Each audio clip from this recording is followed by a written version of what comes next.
Welcome to Pindar Poetry. We hope you learned something new. You begin by making sure Ardour and the Murmur plugin are installed. This saves time later.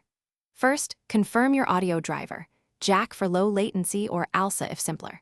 Once done, place the Murmur LV2 or VSD into your system's plugin folder and restart Ardour so the host scans new plugins. Create a new session and add an audio or instrument track immediately. You want a place to insert Murmur now, so you can proceed without interruption. You now insert Murmur into the track insert slot and set routing clearly. Once inserted, make sure input monitoring is active and arm the track if you plan to record. This ensures you hear Murmur in real time. Adjust Ardour's buffer size and sample rate to balance latency and stability.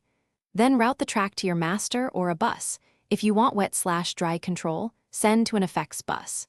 Make small parameter tweaks and listen. That feedback loop guides correct settings.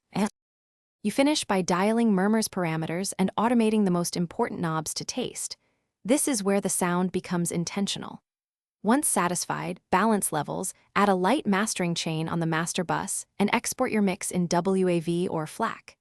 If something goes wrong, like Murmur not appearing, rescan plugins, confirm the LV2/VSD path permissions, and restart Ardour. On Linux, run Ardour with a plugin rescan flag if needed. That single troubleshooting step resolves most issues. Thanks for watching. Consider subscribing if we helped you.